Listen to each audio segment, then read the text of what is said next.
संख्याओं का योग, इसमें अपन जिज्ञासु कीट में है, ये छठी में भी है, एक पैटर्न है। त्रिकोणीय संख्या मतलब ये 1 3 6 10 15 21 और आगे बढ़ती जाएगी। त्रिकोणीय मतलब त्रिभुज जैसी इसको जमाना, जैसे 3 है, एक बिंदु ए, एक बिंदु ए, ये त्रिभुज जैसी जम गई, ठीक है। अब 6, 1 2 3 4 5 6, ये भी त्रिभुज जैसी जम गई अपने, ये ऐसे, ये ऐसे, ठीक, ये ऐसे जम गई। फिर 10, 1 2 3 4 5 6 7 8 9 10, ये भी त्रिभुज जैसी जम गई। ऐसे अपन 15 को भी जमाएंगे, 21 को भी जमाएंगे। ये सब क्या रहेगी? त्रिकोणीय संख्या बोलते हैं इसको। एक पैटर्न है, ये सम संख्या का पैटर्न, विषम संख्या का पैटर्न, ऐसा इसका भी एक पैटर्न है। अब इसमें ये कहा है इनका योग, इन दोनों को अगर जोड़े अपन, कितना आएगा?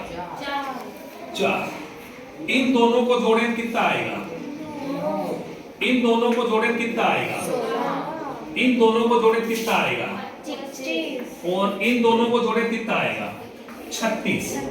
मतलब एक एक को ऐसे जोड़ते हुए अपन जाएंगे तो ये संख्या कौन सी है? वर्ग संख्या है, पूर्ण वर्ग संख्या।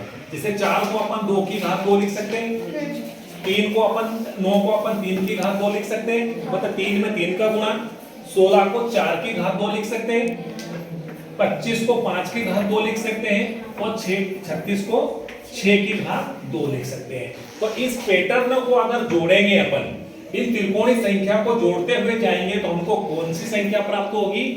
वर्ग वाली संख्या प्राप्त होगी। कौन सी? वर्ग प्राप्त होगा। अब जैसे ये वाला, पहले कौन सी संख्या जोड़ी अपन ने?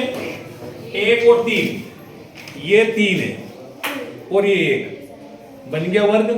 हाँ सर। बना कि नहीं? वर्ग मतलब चारों भुजाएं इसकी बराबर। फिर उसके बाद किसको जोड़ा अपन ने?